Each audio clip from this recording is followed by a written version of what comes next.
On n'a pas le temps de vivre, Daniel. On a à peine le temps de faire dépasser 3 branches en fractal au-dessus d'un toit. À peine le temps de comprendre le tropisme éolien qui nous fait pencher à droite. À peine le temps de faire pleurer un être.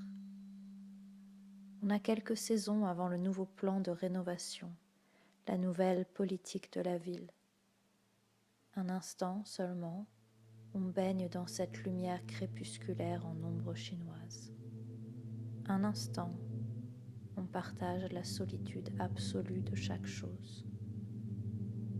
J'ai vécu d'eau et de lumière comme toi, et nous nous penchons tous deux à ta fenêtre, chacun de son côté de la vitre, chacun dans sa langue, et elle nous répond à chacun dans une langue étrangère.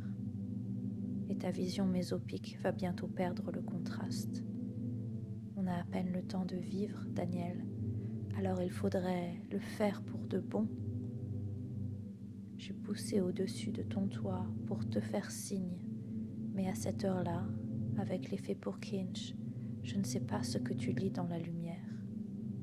Ce qu'on a d'abord nommé bleu, cela prend du temps de le renommer violet. Toi, tu aurais peut-être tiré une toute autre conclusion, moins définitive, moins monochromatique. Tu aurais choisi d'en faire une photographie ou un poème. Il faudrait peut-être vivre pour de bon. Je ne suis pas sûre, Daniel. On a à peine le temps alors. Il faudrait choisir. Peut-être. Ce n'est qu'un point de vue, rien d'autre que le point de vue d'un arbre.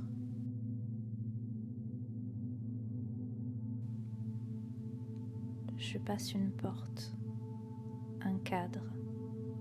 Il y avait un mur là avant. Il fallait l'ouvrir au lieu de s'y cogner. Ou j'étais le mur sur lequel elle se cognait. Décidons de l'appeler porte.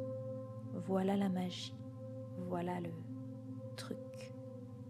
Quelque chose pour agrandir le monde, une sorte d'échafaudage sur la réalité, une rénovation.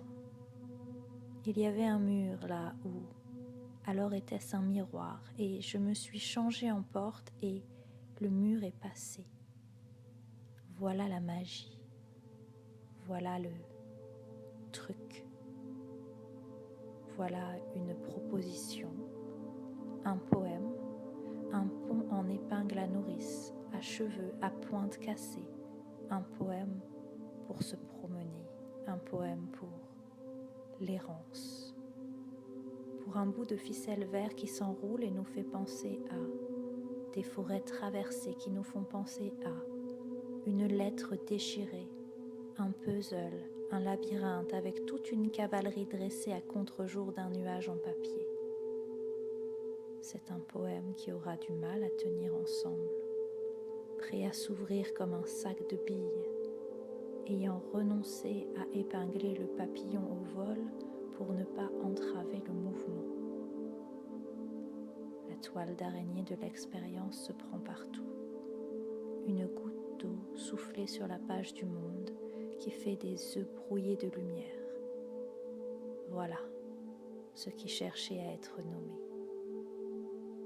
Ça sent le papier d'Arménie, ça sent sans doute le papier coupé en deçà.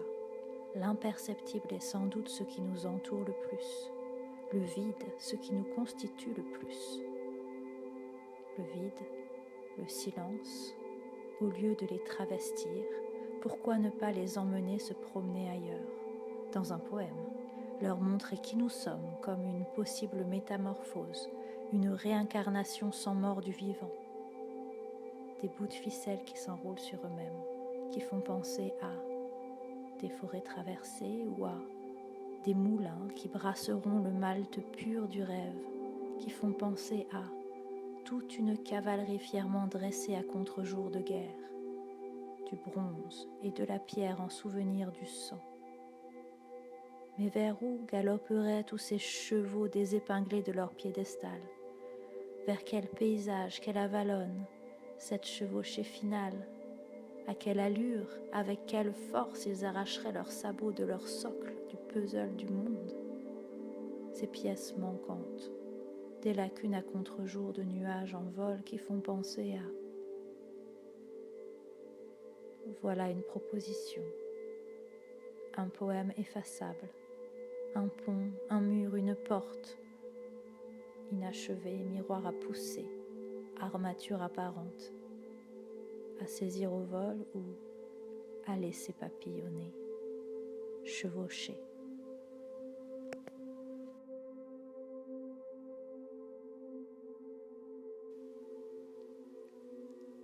Le retour de la cavalerie.